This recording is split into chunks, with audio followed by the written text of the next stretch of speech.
ஆத்ம வணக்கம். ஆத்மபிதா சுவாமி சிவானந்த பரமஹம்சர் அவர்கள் அருளிய ஜாதி என்பது இல்லவே இல்லை. ஆனால் மேற்சொன்ன 4 வருணங்களும் ஒன்றிலேயே உற்பத்தியாகி ஒன்றிலேயே அடங்குவதானதால் ஜாதி என்பது இல்லவே இல்லை என்று நன்கு புலப்படுகின்றது.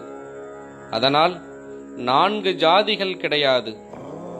இவ்வித ஜாதிகள் எல்லாம் அவனவன் உண்டாகி அவனவனில் உள்ளதான குணமாயிருக்கின்ற ஜீவன் கர்மமாகி வாயுவாகி வெளியினுள்ளில் பரவிய பொழுது அதிலிருந்து 4 வருணங்களாகி உற்பத்தியாகவும் அவை தன்னால் தானே சிருஷ்டிக்கவும் செய்ததாகும். அவை மனம், சித்தம், புத்தி, அகங்காரம் இவையாகும். இவற்றிலிருந்தாகும் எல்லா நிலைமைகளும் உண்டாயின. இதல்லாமல் பிராமணன் என்றோ, க்ஷத்திரியன் என்றோ, வைசியன் என்றோ, சூத்திரன் என்றோ ஒரு சிருஷ்டியும் உண்டாகியிருக்கவில்லை.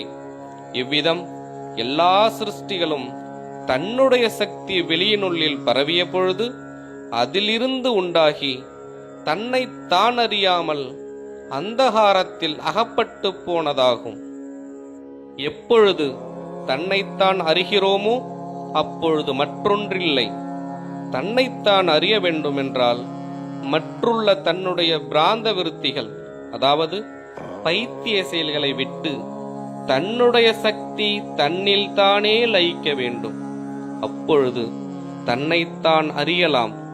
அச்சந்தர்ப்பத்தில் தானாய் தன்மயமாய் தீருகிறோம். அதற்கே கைவல்யம் என்று பெயர். ஆத்ம வணக்கம்.